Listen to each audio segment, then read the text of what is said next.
I will say this about them running the ball so much. If you look at the upper crust of the Big Ten and things are shifting or possibly changing, we'll see if Ohio State kicks it into gear and then dominates the conference as many expected again.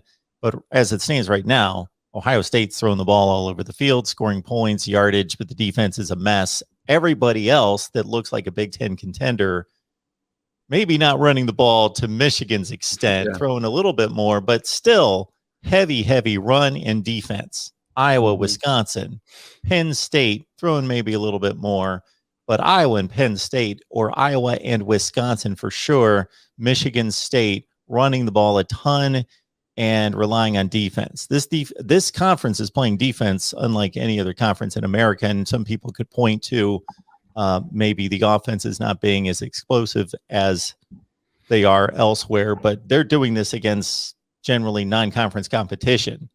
And so I think it's an intriguing Big Ten race, unlike the way it's setting up right now, unlike anything we've seen in a long time.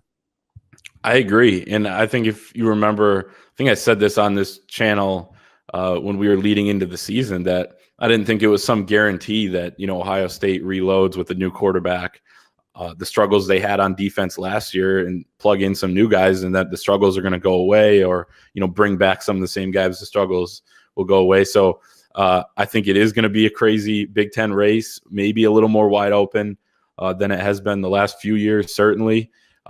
So we'll see on that. But you're right about rushing. I mean, the Big Ten, as we know, is a conference that is going to run the ball probably more than any of the other Power 5 conferences. And I was trying to pull it up here, but I know where it is, but I can't get to it at this quickly. But there's a stat in Jim Harbaugh's tenure of his record when Michigan outrushes the other team. I think they've only lost I think it's less than 5 games with Michigan leading the rushing numbers.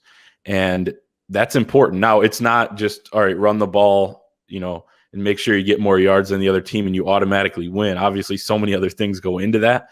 But if you're able to run the ball and, establish a run game, that opens up the pass game, as everybody knows.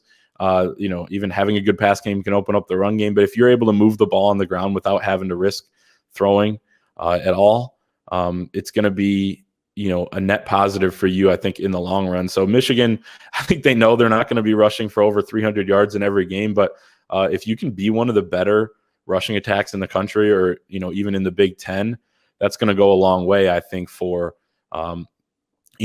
not only trying to establish, your physicality at the line of scrimmage, but also being able to, pick up tough yardage in, short yardage situations, move the chains, score touchdowns. So that's going to be big. And, there's some people complaining. I think less people complaining after last week because they opened it up a little bit more, through for 233 yards. But as Cade McNamara said on Tuesday night, he doesn't care what the ratio is as long as they're 3-0, which they are. And he's not going to complain probably until they lose a game. So there you have it.